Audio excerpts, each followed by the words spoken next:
नाज़रीन, मैं हूं शाकासी और आप देख रहे हैं पीए news.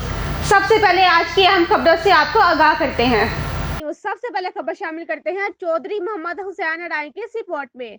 बूढ़ेवाला district police officer वहाड़ी Mohammad इसा खान का मुंशियात की आदि अफराद की बहाली और उन्हें माशरे का बाइज़्ज़त शहरी बनाने के लिए अहम कदम। तफसील के मुताबिक डिस्ट्रिक्ट पुलिस ऑफिसर वहाड़ी मोहम्मद इसा खान का मुंशियात की आदि अफराद की बहाली और उन्हें माशरे का बाइज़्ज़त शहरी बनाने के लिए अहम कदम उठाया गया। नशे के आदी अफराद की पुलिस तहफ़्फ़ुज़ सेंटर में एंट्री करने के बाद सरकारी गाड़ी पर बाइज़्ज़त तरीके से मॉडल बनाकर साहूका ले जाया गया।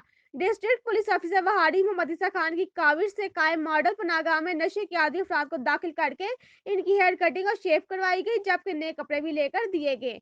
डीपीओ वहाड़ी मोहम्मद इसा खान की हदायत पर मुंशियात के आदी अफराद के जरूरी ब्लड टेस्ट करवाए गए और उनके नशे की लत को खत्म करने के लिए साहूका अस्पताल में दाखिल करवाया गया।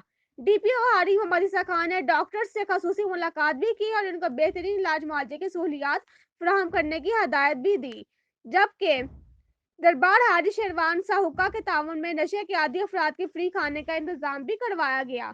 डिस्ट्रिक्ट पुलिस ऑफिसर वहाड़ी मोहम्मद इसा खान ने दरबार बाबा जी हाजी शेर दीवान पर मुंशियात के अफराद की सेहत की बहाली और इनको बाइज़्ज़त शहरी बनाने के हवाले से खसूसी दुआएं भी की, जबकि इस मौका पर डीपीओ वहाड़ी मोहम्मद इसा खान का कहना था कि ग्रीन बेल्ट पर मौजूद नशे के आदी अफराद को नेक नियति से मॉडल पनाहगाह बनाकर दाखिल करवाया गया है, जहां पर मुनासिब रहायश और खाने का इंतजाम किया गया है ताकि वो बाइज़्ज़त तरीके से जिंदगी गुजारे और मामूली नौयत के क्राइम को तर्क कर दें।